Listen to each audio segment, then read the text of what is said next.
আমি নির্বাচনের পূর্বে কথা দিয়েছিলাম, আপনারা যদি আমাকে আপনাদের পবিত্র ভোট দিয়ে নির্বাচিত করেন, আমি আপনাদেরকে সুশাসন দেব।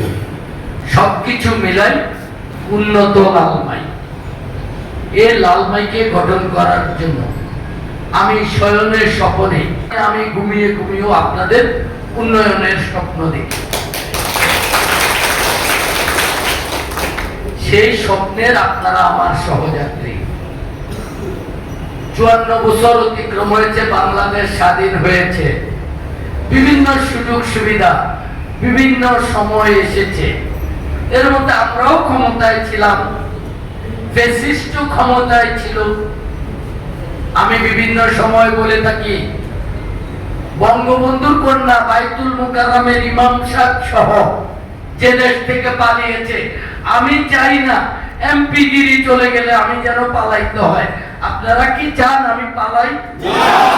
এমপিগিরি আজকে আছে, কালকে নাও থাকতে পারে। আজকে সহ 64 দিন 4 মাসের মধ্যে আপনাদের সেবা করার জন্য, আপনাদের সমস্যার নির্ণয় করার জন্য সময় দিয়েছি। 64 দিন, 63 দিন সংসদে গিয়েছি, সেখানে গিয়ে আপনাদের অধিকার নিয়ে কথা বলেছি। আপনারা আপনাদের পবিত্র ভোট দিয়ে আমাকে নির্বাচিত করেছেন, আমি সুশাসন দেব। সব ঠিক আছে, কিন্তু সুশাসনের মাধ্যম হলো সংগঠন। এখানে একটু সাংগঠনিক দুর্বলতা আছে, কিন্তু এটার জন্য তো জনগণ দায়ী নয়। এজন্য আমাকে একটু কষ্ট করতে হচ্ছে, ওনাদের একটু আমি সহযোগিতা চাচ্ছি।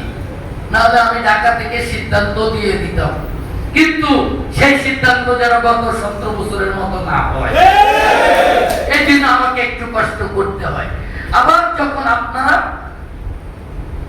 নীতি নৈতিকতার দিক থেকে আপনারা যখন সক্ষম হয়ে যাবেন, তখন আমি ফোনে সিদ্ধান্ত দিলে এগুলা জনগণ পর্যন্ত পৌঁছতে হবে, আমাকে এত কষ্ট করতে হবে না। এখন বরাদ্দ 2 নম্বর ইট দেয় কিনা সেটাও দেখি, রাত জেগে সেটাও আমাকে করতে হয়।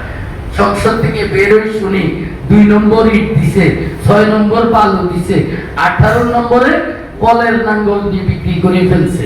যথাযথ প্রাপ্য লোক যেন বঞ্চিত না হয়, সেদিকে আপনি খেয়াল রাখবেন। সে যত বড় নেতা হোক, সে যত বড় কোটিপতি হোক, আমি তাকে ক্ষমা করব না।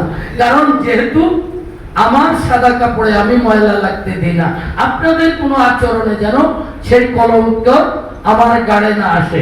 আমাকেও যেন 5 বছর পরে রাতে অন্ধকারে পালাইতে না হয়, আমি সেই সুবন্দোবস্ত করে রাখি।